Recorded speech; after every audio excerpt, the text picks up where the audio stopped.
नमस्कार एवरीवन। आप सभी का हमारे चैनल में बहुत बहुत स्वागत है।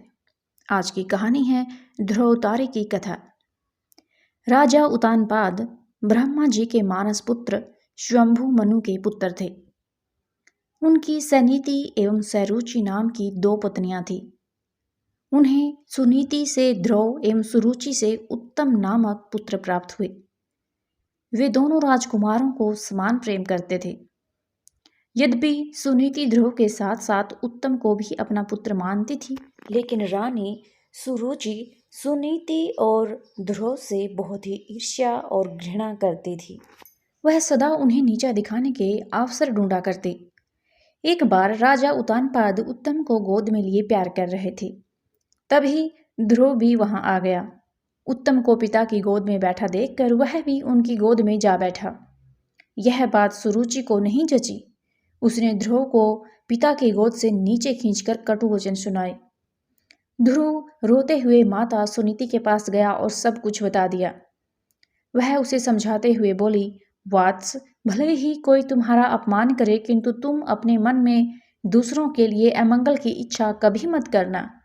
जो मनुष्य दूसरों को दुख देता है उसे स्वयं ही उसका फल भोगना पड़ता है। पुत्र, यदि तुम पिता की गोद में बैठना चाहते हो तो भगवान विष्णु की आराधना कर उन्हें प्रसन्न करो। उनकी कृपा से ही तुम्हारे पिता में स्वयंभू मनु को दुर्लभ लौकिक और अलौकिक सुख भोगने के बाद मोक्ष की प्राप्ति हुई थी। इसलिए पुत्र, तुम भी उनकी आराधना में लग जाओ। केवल वे ही तुम्हारे दुखों को दूर कर सकते हैं। सुनीति की बात सुनकर ध्रुव के मन में श्री विष्णु के प्रति भक्ति और श्रद्धा के भाव उत्पन्न हो गए। वह घर त्याग कर वन की ओर चल पड़ा। भगवान विष्णु की कृपा से वन में उसे देवर्षि नारद दिखाई पड़े। उन्होंने ध्रुव को श्री विष्णु की पूजा आराधना की विधि बताई।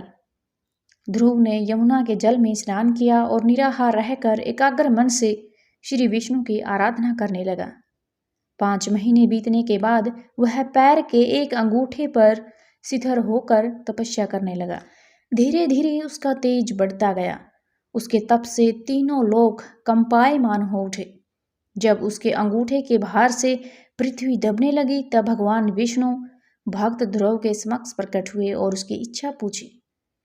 ध्रुव भाव विभोर होकर बोला, भगवान, जब मेरी माता सुरुचि ने अपमानजनक शब्द कहकर मुझे पिता की गोद से उतार दिया था, तब माता सुनीति के कहने पर मैंने मन ही मन यह निश्चय किया था कि जो परब्रह्म भगवान विष्णु इस संपूर्ण जगत के पिता हैं, जिनके लिए सभी जीव एक समान हैं, अब मैं केवल उनकी गोद में बैठूंगा। इसलिए यदि आप प्रसन्न होकर मुझे वर देना चाहते हैं तो मुझे अपनी गोद में स्थान प्रदान करें, जिससे कि मुझे उस स्थान से कोई भी न उतार सके। मेरी केवल इतनी सी ही अभिलाषा है। श्री विष्णु बोले, वात्स, तुमने केवल मेरा स्नेह प्राप्त करने के लिए इतना कठोर तप किया है, इसलिए तुम्हारी निस्वार्थ भक्ति से प्रसन्न होकर मैं तुम्हें ऐसा स्थान प्रदान करूंगा जिसे आज तक कोई प्राप्त नहीं कर सका। यह ब्रह्मांड मेरा अंश और आकाश मेरी गोद है। मैं तुम्हें अपनी गोद में स्थान प्रदान करता हूँ। आज से तुम ध्रुव नामक तारे के रूप में स्थापित होकर ब्रह्मांड को प्रकाशमान करोगे। इसके आगे श्री विष्णु ने कहा, तुम्हारा पद सप्तऋषियों से भी बड़ा होगा और वे सदा तुम्हारी परिक्रमा करेंगे। जब तक यह ब्रह्मांड रहेगा कोई भी तुम्हें इस स्थान से नहीं हटा सकेगा। वात्स, अब तुम घर लौट जाओ। कुछ समय के बाद तुम्हारे पिता तुम्हें राज्य सौंप कर वन में चले जाएंगे। पृथ्वी पर 36,000 वर्षों तक धर्मपूर्वक राज्य भोग कर अंत में तुम मेरे पास आ जाओगे। इतना कहकर भगवान विष्णु अंतर्धान हो गए।